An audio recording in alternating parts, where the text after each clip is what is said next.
Sabi diyan, huwag kayong gumawa ng anuman dahil sa paghahangad ninyong maging tanyag. Sa halip, bilang tanda ng pagpapakumbaba, ituring ninyong higit ang iba kaysa inyong sarili.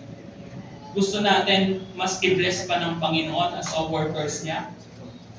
Tignan mong mas mahalaga ang iba kaysa sa iyo. Ano? Alam niyo po, maraming leaders sa church, masyadong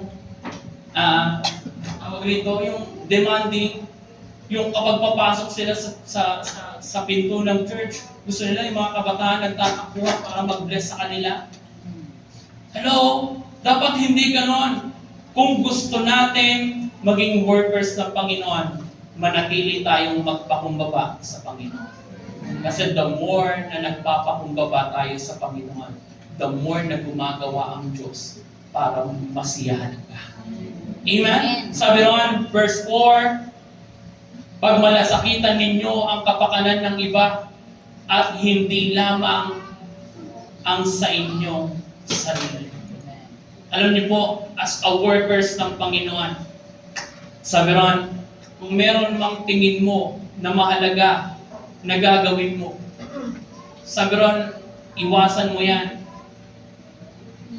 Huwag mo yang gawin. Ang gawin mo kung ano yung makapagpapasiya para sa iba.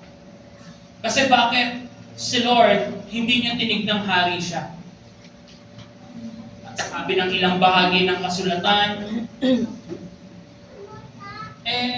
hinubad niya yung pagiging Diyos niya at namuhay katulad ng isang tao.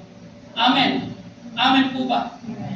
Kung si Lord na ating sinasamba ngayon, hindi niya tinignang ihigit siya sa iba. At sabi ron, naparito siya, hindi para paglingkuran, kundi para maglingkod. Pagiging workers, ang pagiging workers, hindi base sa talino, hindi base sa tinapos ng sino man sa atin.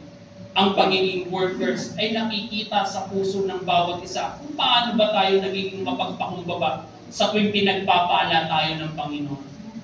Ang pagiging workers, mga kapatid ko pong minamahal, ay hindi basihan ng tagal mo sa iglesia.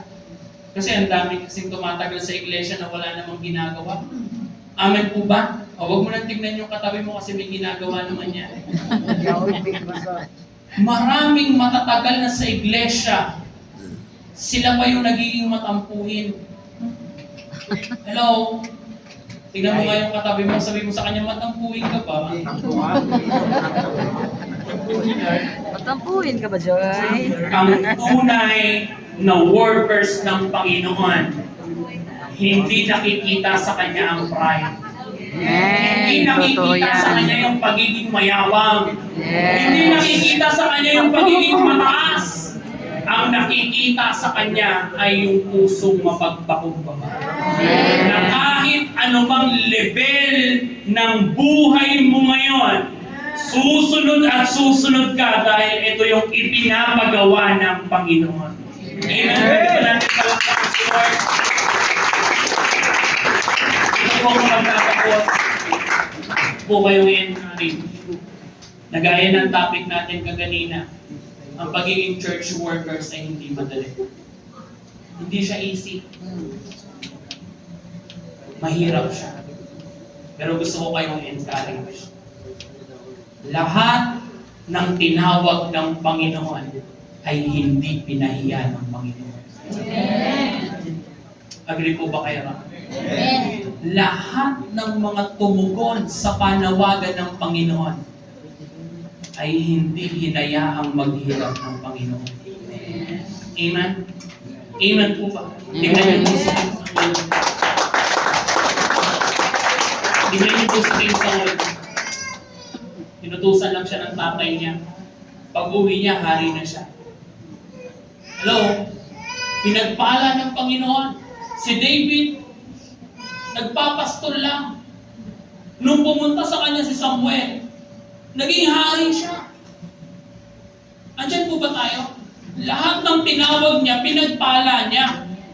Kailan lang nawala yung pagpapala nung nag-disobey sila sa Lord. Hello?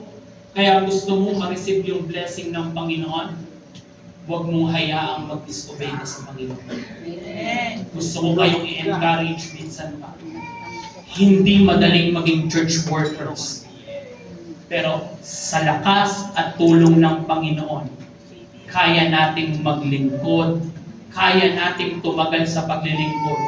Hindi dahil sa lakas mo, kundi dahil sa lakas na binigay sa atin ng Panginoon. Muli po, magandang hapon po sa bawat isa po sa atin. Palakpakan po natin ang Panginoon. Pwede po kayo ng Hallelujah, Lord.